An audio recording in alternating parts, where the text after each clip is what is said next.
Kita mau naikkan pujian kita, sembah kita bagi Dia. Karena Yesus Dia yang terindah dalam hidup kita, Dia yang termanis dalam hidup kita. Mari kita katakan, Yesus Kau yang terindah.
Tiada untuk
mengaku.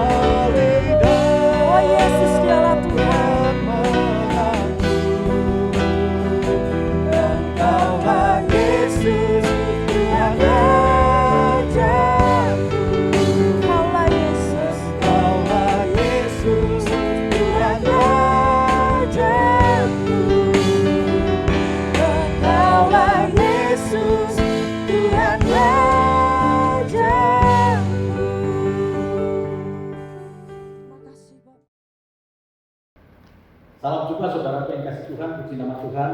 Kita berjumpa kembali sekalipun dalam ibadah online, dan kita percaya bahwa pemeliharaan Tuhan yang sudah kita rasakan dalam kehidupan kita sehari-hari, dan kita berkata Tuhan itu baik. Saudara yang kasih Tuhan, kita akan belajar mengenai kutukan dari Tuhan yang maha baik. Karena kita mengetahui bahwa Tuhan yang maha baik itu adalah sumber berkat. Tetapi sedikit dari kita mengetahui bahwa Tuhan yang maha baik pun juga memberikan kutukan. Kita baca di dalam Amsal 26 ayat yang kedua. Amsal 26 ayat yang kedua dikatakan demikian: seperti burung pipit mengiar dan burung layang-layang terbang, demikianlah kutuk tanpa alasan tidak akan kena. Amin. Saudara yang kasih Tuhan, berkat dan kutuk, jika kutuk itu mitos, mengapa Alkitab menulis? Jadi kalau Alkitab menulis ada kutuk, maka itu adalah satu hal yang realitas dalam kehidupan kita sampai dengan saat ini. Hanya saja umumnya kita lebih percaya bahwa kepada berkat, tetapi kurang mempercayai adanya kutuk. Apalagi kemudian kalau dikaitkan dengan tema kita pada saat ini, yaitu kutukan dari Tuhan yang maha baik. Bagaimana mungkin Tuhan yang maha baik itu mengutuk? Yang kita tahu dan kita percaya bahwa Tuhan yang maha baik itu pastilah sumber berkat, pastilah memberi yang kepada kita yang terbaik. Itu yang kita pahami. Jadi kalau pada saat ini saudara yang kasih Tuhan berjumpa dan mengikuti ibadah online ini, kita akan mengetahui ternyata Tuhan yang maha baik pun juga menjadi pelaku kutukan. Kita belajar mengenai kutukan ini ya. Jadi kalau kutuk itu dalam ensiklopedia itu dikatakan bahwa menginginkan yang jahat atau yang buruk itu terjadi pada seseorang. Itu kata kutukan. Saya akan membaca di dalam 1 Samuel 17. 1 Samuel 17 dikatakan demikian. Orang Filistin itu berkata kepada Daud, "Anjingkah aku? Maka engkau mendatangi aku dengan tongkat. Lalu demi para allahnya, orang Filistin itu mengutuki Daud." Jadi firman Tuhan di dalam 1 Samuel 43 ini adalah kisah mengenai perkelahian Daud dengan Goliat. Dan sebelum hal itu terjadi, maka orang Filistin itu, Goliat itu berkata kepada Daud, "Anjingkah aku? Maka engkau mendatangi aku dengan tongkat." Lalu demi para allahnya, orang Filistin itu mengutuki Daud. Dan firman Tuhan tadi berkata di dalam Amsal 26, kutuk itu tidak akan kena tanpa alasan. Dan orang Filistin itu, Goliat itu mengutuki Daud, yang tidak secara langsung mengutuki bangsa Israel. Artinya mengutuki itu adalah menginginkan satu keadaan yang tidak baik, menginginkan hal yang jahat, menginginkan hal yang buruk terjadi pada orang itu. Jadi Goliat menginginkan mengutuki Daud, artinya menginginkan Daud untuk kalah, untuk menjadi budak mereka untuk selama-lamanya sebagai satu konsekuensi dari kekalahan perang. Itu mengutuki. Tetapi firman Tuhan tadi berkata bahwa di dalam Amsal 26 tadi, tanpa alasan kutukan itu tidak akan kena. Ini contoh yang tepat. Tanpa alasan orang Goliat itu mengutuki dan ternyata tidak terjadi. Jadi tidak semua kutukan terjadi. Saudaraku yang dikasih Tuhan, kita memang harus belajar mengenai hal yang jarang diungkapkan hal ini, yaitu mengenai kutuk. Sebab terlalu padat pikiran kita diisi terus dengan hal-hal yang bersifat berkat. Apalagi kemudian kita berbicara mengenai kutukan dari Tuhan yang Maha Baik. Ada kutukan dari pihak luar, ada kutukan dari orang-orang yang ditujukan kepada seseorang. Dalam hal ini Goliat kepada Daud. Tetapi kalau kutukan itu tanpa alasan, tidak akan kena. Jadi kutukan itu adalah perkataan yang mengandung kuasa, tapi belum tentu terjadi. Jadi beda dengan perkataan biasa. Kutukan itu adalah perkataan yang mengandung kuasa. Kenapa? Karena diiringi dengan satu keyakinan bahwa ini pasti terjadi. Tapi belum tentu kena. Belum tentu terjadi sebab tanpa alasan. Kecuali kalau tanpa dengan alasan, maka kutukan itu bisa terjadi. Lalu siapa pelaku dari kutukan? Itu yang akan kita pelajari pada pertemuan kita kali ini dalam ibadah ini. Jadi arti kutuk itu adalah menginginkan yang jahat, yang buruk yang terjadi pada orang lain. Seperti di dalam 1 Samuel 17 ini ayat 43, Goliat menginginkan keadaan yang buruk terjadi pada Daud. Atau yang kedua, hukuman atas diri sendiri sebagai penguat sumpah atau janji. Mari saudaraku yang kasih Tuhan, kita membaca di dalam 1 Raja-Raja 8 ayat yang ke-31. Dikatakan demikian dalam 1 Raja-Raja pasal yang ke-8 ayat yang ke-31 ini, firman Tuhan berkata demikian. Jika seseorang telah berdosa kepada temannya, lalu diwajibkan mengangkat sumpah dengan mengutuk dirinya, dan dia datang bersumpah ke depan misbahmu di dalam rumah ini. Jadi kutuk itu bukan hanya terjadi pada orang lain, tetapi terjadi pada diri kita atas sebuah sumpah atau janji. Nah, di dalam 1 Raja-Raja 8 ini tidak disebutkan mengenai isi dari sumpah itu, mengenai isi dari kutuk itu sendiri juga. Maka dikatakan jika seseorang telah berdosa kepada temannya, lalu diwajibkan mengangkat sumpah dengan mengutuk dirinya, dan dia datang bersumpah ke depan misbahmu di dalam rumah ini. Jadi mengutuk dirinya. Kalau saya betul-betul berbuat dosa, maka saya mengutuk diri saya. Seandainya benar saya berbuat dosa, maka saya mengutuk diri saya sendiri. Yaitu akan terjadi kejadian-kejadian yang tidak baik, kejadian-kejadian yang buruk. Jadi kutuk itu bukan hanya kepada orang lain, tapi kepada diri kita sendiri. Nah, yang menarik Bapak Ibu dan Saudara yang kasih Tuhan, seperti tema kita adalah kutukan dari Tuhan yang Maha Baik. Yeremia 24 ayat yang ke-6. Jadi arti kutuk yang pertama menginginkan yang jahat, yang buruk terjadi pada orang lain. Yang kedua, hukuman atas diri kita sendiri sebagai penguat dari sumpah itu. Jadi kalau ada sumpah, ada janji, ditambah dengan kutukan untuk diri kita sendiri, andai kata apa yang kita lakukan itu benar atau tidak benar dan lain sebagainya, itu sebagai penguat dari sebuah sumpah. Yeremia 24 ayat yang ke-6 dikatakan demikian. Jadi ini adalah hukuman Tuhan atas dosa manusia. Yeremia 24 ayat yang ke-6 dikatakan demikian.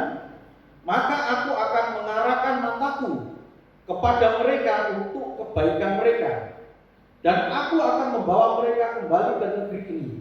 Aku akan membangun mereka, bukan meruntuhkannya. Aku akan menanam, bukan mencabutnya.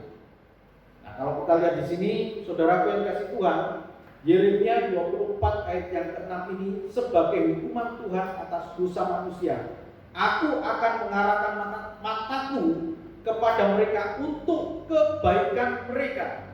Jadi Tuhan mendatangkan hukuman untuk kebaikan mereka, bukan menghancurkan. Tapi Tuhan berkata, aku akan membawa mereka kembali ke negeri ini. Tuhan membuang mereka untuk menghukum mereka, dan kemudian Tuhan akan mengembalikan mereka dalam keadaan yang lebih baik daripada mereka berbuat dosa. Ini kisah Yeremia 24 ini, saudaraku yang kasih Tuhan, adalah pembuangan bangsa Yehuda ke Babel. Jadi Tuhan mengutuk, Tuhan menghukum. Jadi kutukan itu adalah hukuman Tuhan atas dosa manusia. Dicerai-beraikannya mereka, dibuangnya mereka. Selama 70 tahun lamanya mereka dibuang ke Babel. Dalam keadaan yang tidak baik, Tuhan kemudian menghukum mereka, dan mereka mengalami hukuman Tuhan supaya mereka kembali dalam keadaan baik. Maka aku akan mengarahkan mataku kepada mereka untuk kebaikan mereka, dan aku akan membawa mereka kembali ke negeri ini. Aku akan membangun mereka, bukan meruntuhkan mereka. Pada waktu mereka itu dibuang ke Babel, Yerusalem dalam keadaan runtuh. Ini hukuman Tuhan, ini kutukan Tuhan atas dosa manusia. Jadi kalau kita belajar di dalam kisah perjalanan bangsa Israel ini, tentu dapat kita tarik pelajaran bahwa ada masa-masa kita dihukum oleh Tuhan, dan itu adalah kutukan Tuhan atas segala dosa kita. Pasti ada di antara Bapak Ibu yang berkata, bukankah Tuhan Yesus Kristus sudah mati di kayu salib dan semua kutuk itu sudah ditanggung oleh Dia? Akan kita pelajari hal itu pada saat ini, sehingga kita punya pengertian yang benar, supaya kita bisa memilah-milahkan antara kutuk salib dengan kutuk hukuman dosa manusia. Nah, kita kembali di dalam Amsal 26 ayat yang kedua ini mengenai kutuk. Di dalam Amsal 26 ayat yang kedua tadi dikatakan bahwa kutuk itu tidak akan kena kalau tidak ada alasan. Seperti contoh yang paling tepat adalah kasus mengenai Goliat dan Daud. Goliat mengutuk Daud, tapi kenyataannya kemudian bisa kita lihat ternyata keadaan buruklah yang terjadi pada Goliat. Kutukan Goliat kepada Daud tidak akan kena. Firman Tuhan tadi berkata di dalam Amsal 26 ayat yang kedua, seperti burung pipit mengirap dan burung layang-layang terbang, demikianlah kutuk tanpa alasan tidak akan kena. Tanpa alasan tidak akan kena. Matthew Henry komentarnya itu berkata, menganggap orang lain jahat, menuduh karena kebodohannya, dan menganggap kutukannya itu sebagai yang benar. Artinya begini dalam komentar ini ya, tafsiran menurut Matthew Henry ini, kita menganggap orang lain itu jahat, menuduh ya, karena kebodohannya, sehingga dia mengutuk. Kutukan yang dilemparkan kepada orang yang kita tuduh jahat, itu ternyata kita menganggap bahwa kutukan kita ini adalah kutukan yang benar. Jadi kalau kita lihat di dalam Amsal 26 ini, orang yang mengutuk itu pasti menganggap bahwa tindakannya itu adalah benar. Kita harus bisa membedakan antara mengutuk dengan memperkatakan hal yang biasa. Jadi kita kan juga punya keinginan bahwa orang lain yang kita tidak suka gitu ya, itu bisa mengalami keadaan yang jahat, bisa mengalami keadaan yang buruk, tapi dengan perkataan biasa. Itu berbeda dengan mengutuk mereka. Mengutuk itu menganggap bahwa perkataan yang saya ucapkan, kutukan saya itu benar, tetapi tidak kena. Diungkapkan di dalam Amsal 26 ini seperti burung layang-layang, burung yang terbang, tidak kena gitu. Jadi kalau kutukan itu tidak punya alasan, maka kutukan itu tidak kena. Pertanyaannya begini, saudara yang kasih Tuhan, lalu siapa pelaku kutuk itu? Kalau kutuk itu ada alasan, kita kembali ya dalam komentar ini. Jika kutuk itu punya alasan yang kuat, dan ternyata keadaan yang jahat, keadaan yang buruk itu terjadi karena mengutuk. Pertanyaannya, siapa yang membuat orang itu menjadi tidak baik? Kalau tanpa alasan, jelas tidak kena Tuhan pelihara. Bapak Ibu Saudara yang kasih Tuhan, demikianlah firman Tuhan. Amsal 26 ayat yang kedua, demikianlah kutuk tanpa alasan tidak akan kena. Jika dengan alasan, maka kutuk itu akan mengena. Lalu siapa pelaku dari kutuk itu? Nah, kita coba redup sejenak, kita coba tenangkan diri kita. Pelaku kutuk, Mazmur 109 ayat yang ke-20 dikatakan demikian. Mazmur 109.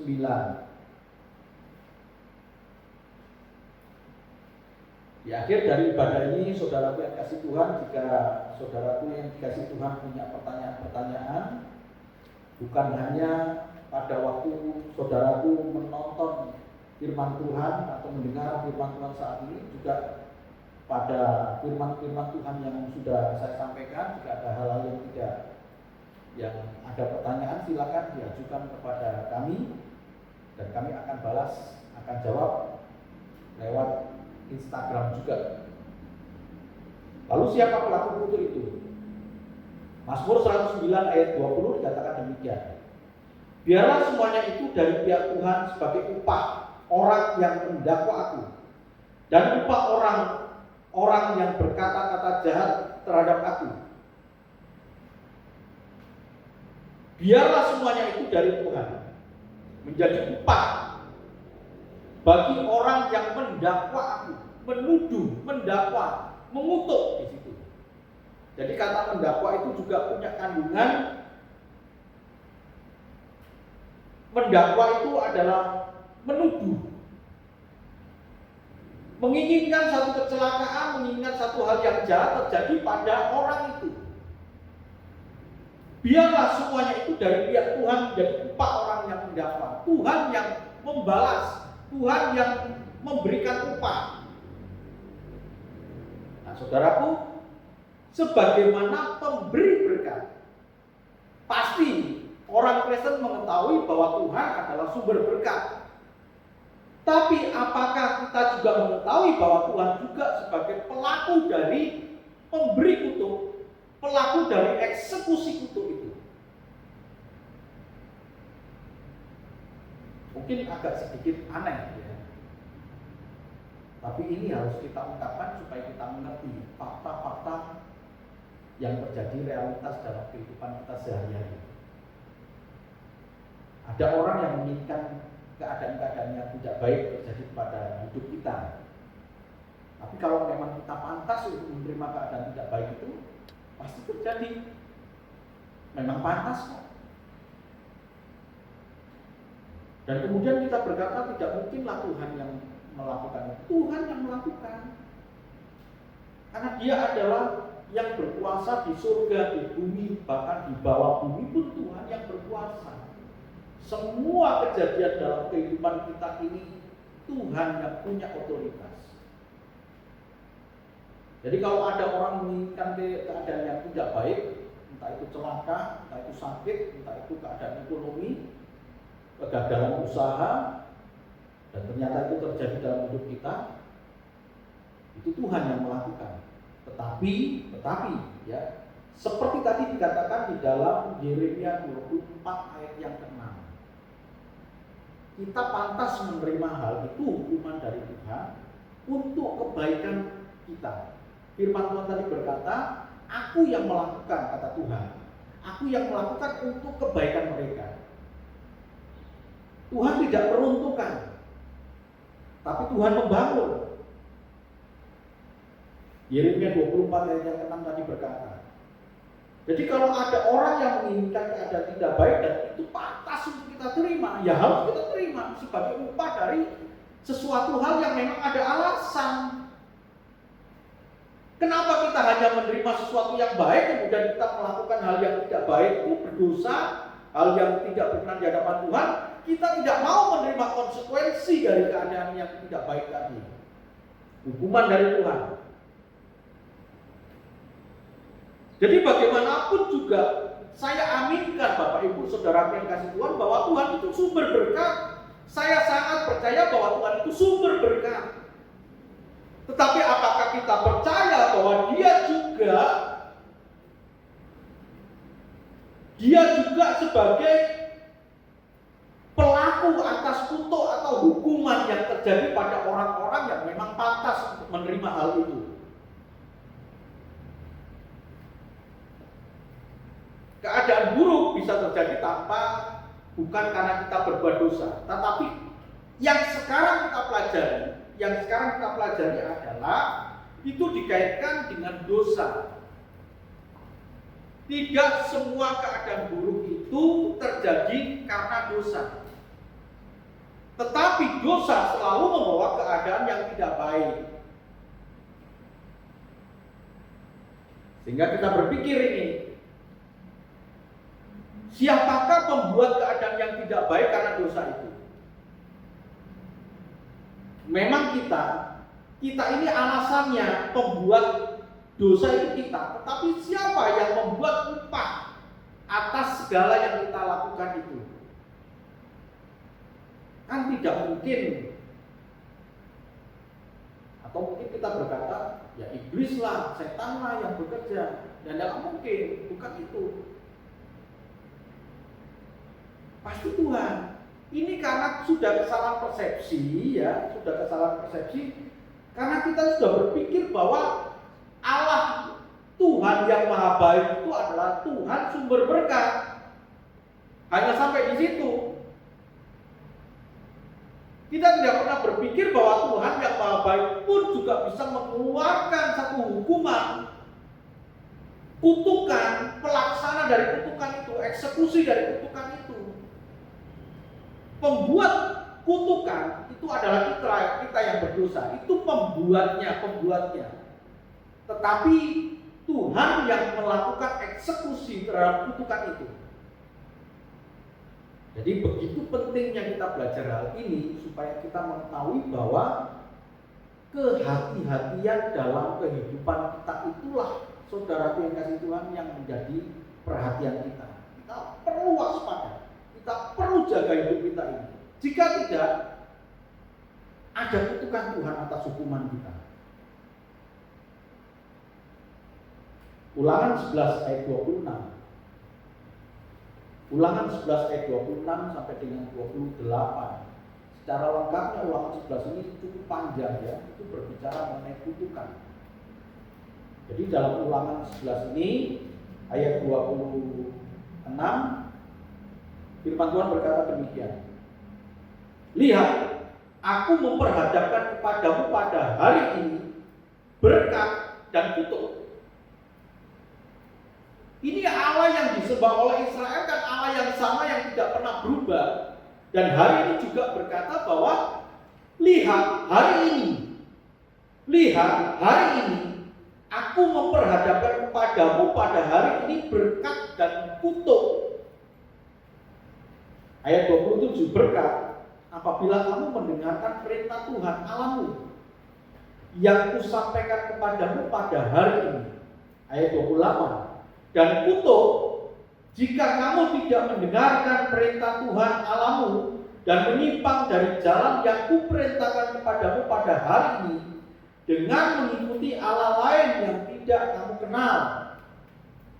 Ada berkat, ada kutuk. Kita menginginkan berkat. Itu manusia memang begitu, menginginkan hal yang baik. Bahkan dalam dosa pun, dalam keadaan tercemar pun, dalam keadaan menyimpang dari jalan Tuhan pun, tetap menginginkan hal yang baik. Itu manusia memang begitu. Tidak mungkin menginginkan hal yang buruk. Tapi ini kan satu realitas. Firman Tuhan berkata, kutuk jika kamu tidak mendengarkan perintah Tuhan Allahmu dan menyimpang dari jalan yang kuperintahkan kepadamu pada hari ini dengan mengikuti Allah lain yang tidak kamu kenal. Saudara yang kasih Tuhan, jadi kalau kita lihat di sini, diperhadapkan antara berkat dan kutuk. Diperjelas lagi di dalam Ulangan 28. Ulangan 28 ayat yang ke-1 dikatakan demikian. Ulangan 28 ya, ayat yang pertama dikatakan demikian. Kita coba lihat ya. Jika engkau baik mendengarkan suara Tuhan Allahmu dan melakukannya dengan setia segala perintahnya yang kusampaikan kepadamu pada hari ini, maka Tuhan Allahmu akan mengangkat engkau ke atas segala bangsa di bumi.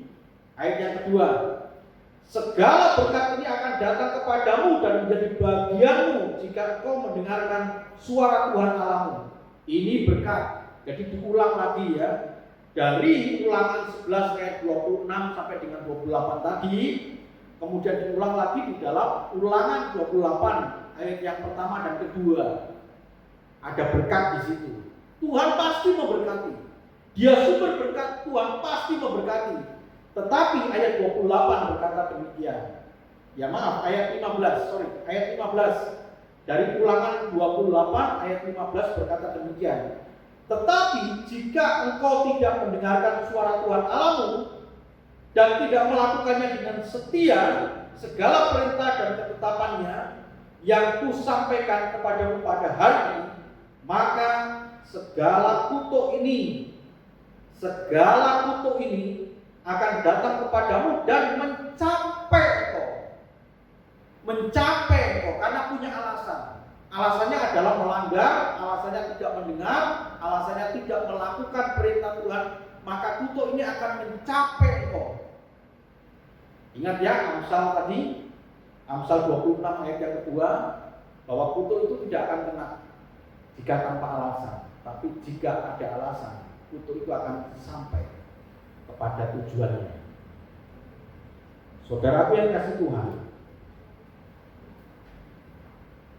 Ulangan 28 ini kalau kita belajar semuanya ya dari ayat 15 sampai dengan ayat yang terakhir, ayat 46 yang mengenai kutuk, itu ada 29 ya.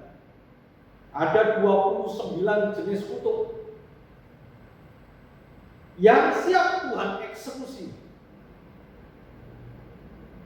Yang Tuhan siap eksekusi kepada umatnya karena ketidaktaatannya.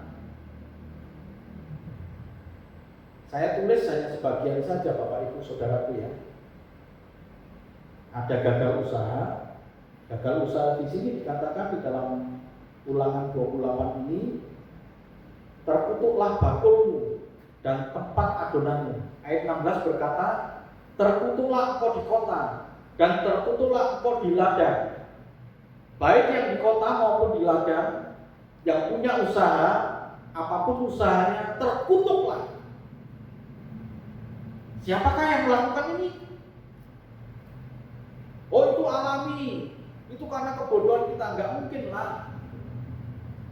Diperhadapkan pada hari ini, Tuhan memperhadapkan kepada kita antara berkat dan kutuk. Jangan kemudian kita berkata kalau berkat ini datangnya dari Tuhan, kemudian kita menolak bahwa kutuk ini datangnya bukan dari Tuhan karena kita tolak. Enggak, dua-duanya sama.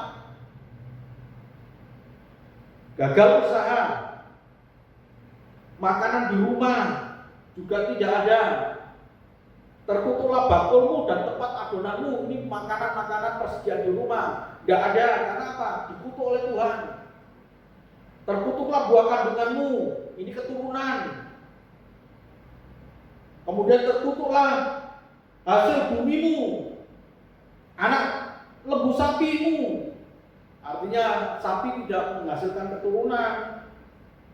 Terkutuklah kandungan kambing dombamu, dan masih banyak saudaraku yang kasih Tuhan. Kalau kita hitung 29 jenis kutukan yang siap Tuhan eksekusi. Jangan pernah kita berkata itu kan untuk bangsa Israel Pak.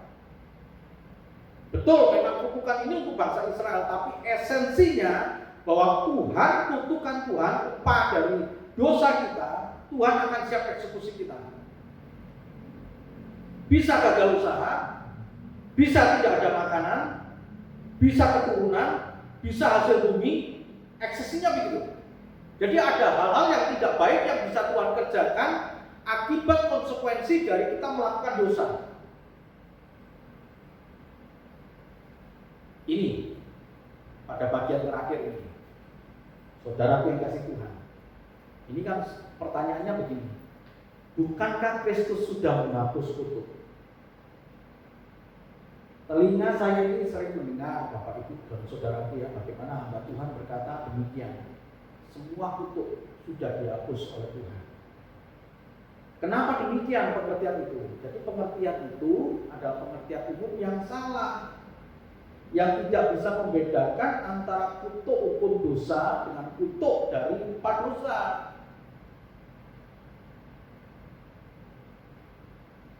Jadi pengertian umum yang salah tentang penebusan Kristus bagi kutukan. Kita buka dalam Galatia 3 ayat 13.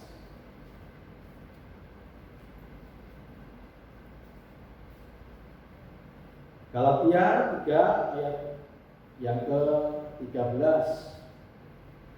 Ya. Ini ayat 13 yang dikaitkan dengan angka 13, angka kesialan ya. Kalau ada angka 13, oh ya itu angka sial ya. Oke lah untuk memudahkan ingatan kita, tapi tidak ada kaitannya dengan angka 13 itu adalah angka sial ya. Tidak ada kaitannya. Ayat 13 dari Galatia 3 berkata, Kristus telah menebus kita dari kutuk hukum Taurat dengan jalan menjadi kutuk karena kita, sebab ada tertulis terkutuklah orang yang digantung pada kayu salib. Kristus telah menebus kita dari kutuk hukum Taurat. Jadi kutuk hukum Taurat itu adalah kita tidak mampu menjalankan hukum Taurat itu secara sempurna, tidak mampu. Konsekuensinya, kalau kita melakukan kesalahan melanggar hukum Taurat satu saja, maka yang kita lakukan melanggar itu menyeluruh. Ya, menyeluruh. Berbeda kalau Bapak Ibu melanggar rambu lalu lintas, maka Bapak Ibu hanya dikenakan pasal mengenai pelanggaran rambu lalu lintas. Bapak Ibu melanggar marka jalan, maka Bapak Ibu akan dikenakan sanksi sesuai dengan aturan, yaitu marka jalan saja. Kan tidak mungkin Bapak Ibu melanggar rambu lalu lintas maka dianggap melanggar seluruh hukum yang ada. Berbeda dengan hukum Taurat, Bapak Ibu. Ketika Bapak Ibu tidak mampu menjalankan satu saja bagian kecil dari hukum Taurat itu, maka seluruh hukum Taurat itu dianggap gagal. Siapa yang bisa melakukan hal ini? Nah, inilah yang dimaksud di dalam Galatia 3 ayat 13. Kristus telah menebus kita dari kutuk hukum Taurat. Kutuk hukum Taurat itu adalah hukum Taurat itu kutukannya adalah kematian. Kematian. Sekarang siapa yang bisa? Kita nggak bisa. Makanya Kristus menjadi manusia sama seperti kita, bukan Allah. Artinya begini, kealahan harus diletakkan, sekalipun dia adalah Allah, kealahannya itu harus diletakkan dan menjadi serupa dengan kita. Dan kemudian Kristus menjalani hidup sama seperti kita. Dan akhirnya dia mati. Jadi dari saat pertama sampai dengan kematian Kristus, tidak ada satu hukum pun dari hukum Taurat yang dia langgar. Jadi karena Kristus bisa melakukan hal ini, maka Kristus telah menebus kita dari kutuk hukum Taurat itu.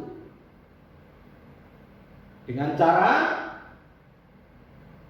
menjadi kutuk karena kita. Sebab ada tertulis, terkutuklah orang yang digantung di kayu salib. Orang yang mati di kayu salib itu adalah mati terkutuk. Orang yang mati di kayu salib itu adalah hukuman atas pelanggaran hukum Taurat. Terkutuklah dia. Dan ternyata Tuhan Yesus mati di kayu salib.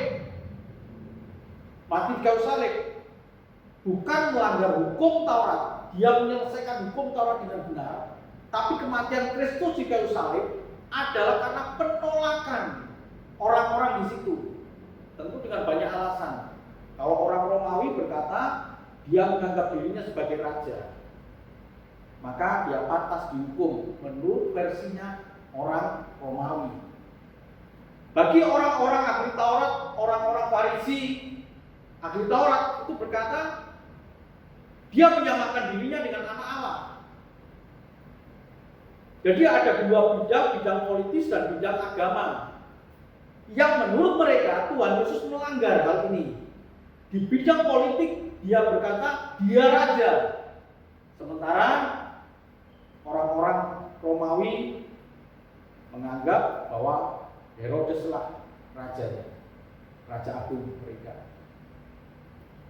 Kemudian dari bidang agama, ahli Taurat berkata dia mengaku anak Allah,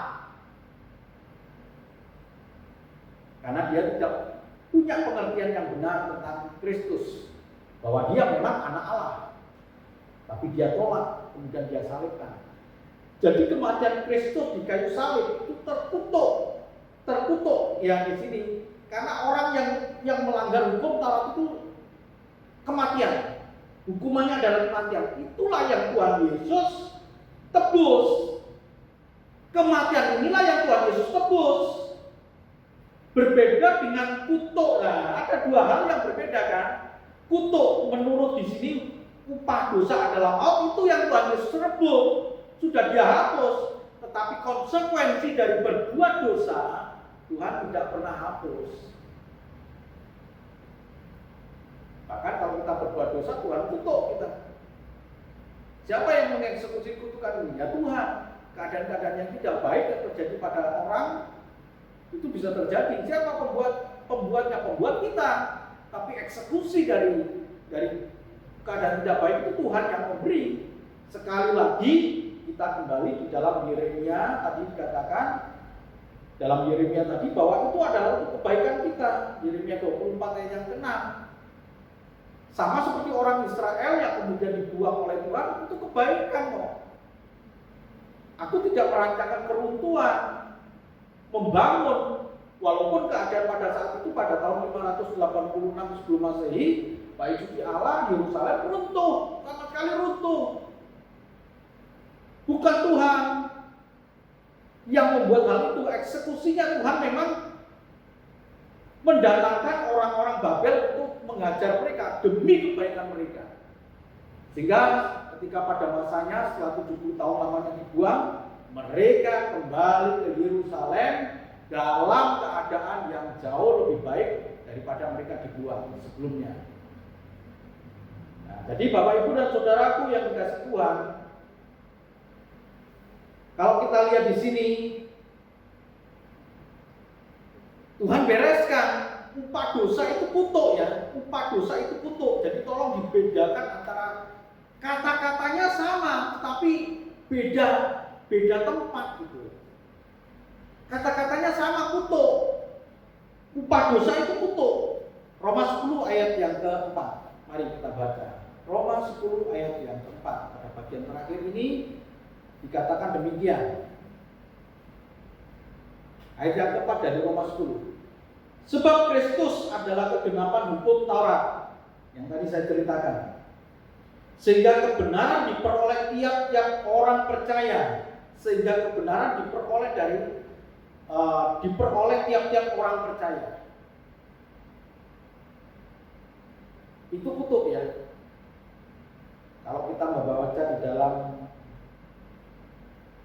Roma 3, mari kita baca Roma 3 ayat yang ke-20 dikatakan demikian, sebab tidak seorang pun dapat dibenarkan di hadapan Allah oleh karena melakukan hukum Taurat, tidak ada yang benar. Karena justru oleh hukum Taurat orang mengenal dosa. Selalu cari celah. Ya, kemudian orang berbuat dosa di situ. Nah, Bapak Ibu dan saudaraku yang sangat dikasihi Tuhan, kita bersyukur kepada Tuhan. Hari ini kita belajar ada kutuk. Dalam Roma 6 ayat 23 dikatakan demikian. Sebab upah dosa ialah maut. Ini kutuk. Sebab upah dosa adalah maut. Roma 6 ayat 23. Sebab upah dosa adalah maut. Ini kutuk. Ini yang dibereskan Tuhan. Ini yang dilunasi oleh Tuhan. Ini yang ditebus oleh Tuhan. Jika kita tidak mengalami upah dosa adalah maut, tetapi kasih karunia Allah ialah hidup yang kekal di dalam Kristus Yesus Tuhan kita. Inilah saudaraku yang dikasihi Tuhan. Tapi konsekuensi dosa, kan tidak mungkin kita ini menjadi orang yang tidak bertanggung jawab. Allah tidak mengajarkan kepada kita. Jadi kalau kita diajar oleh Tuhan menjadi anak Tuhan yang bertanggung jawab, maka kita hidup benar di hadapan Tuhan, maka kita memperoleh berkat-berkat dari Tuhan. Jangan menilai berkat-berkat itu seperti pada perjanjian lama. Berkat-berkat dalam perjanjian lama adalah berkaitan dengan jasmani. Diberkatilah engkau di ladang, engkau di kota, diberkatilah adonanmu, diberkatilah bakulmu, diberkatilah buah kandunganmu. Itu berbicara mengenai jasmani. Ketika kita melakukan hal yang benar di hadapan Tuhan, maka Tuhan memberikan kepada kita berkat yang lebih dari itu, berupa damai sejahtera, sukacita, kekuatan yang datang dari Tuhan. Tetapi Tuhan mengajar kita menjadi orang yang bertanggung jawab juga. Pada waktu kita melakukan dosa, pada waktu kita melakukan hal yang tidak berkenan di hadapan Tuhan, maka kita siap untuk menerima kutukan Tuhan. Ingat ya, kutukan tadi ada dua area. Yang pertama adalah kutuk terhadap dosa, upah dosa adalah maut. Ini yang Tuhan Yesus tebus. Tetapi konsekuensi dari kita berbuat dosa, tetap kita harus tanggung, saudara yang kasih Tuhan, demi kebaikan kita. Bapak, Ibu, dan saudara yang kasih Tuhan, Tuhanlah pemberi berkat kita, tetapi Dia juga yang mengeksekusi hukuman kepada kita. Itu adalah kutuk karena kita berbuat dosa. Tuhan Yesus memberkati. Amin.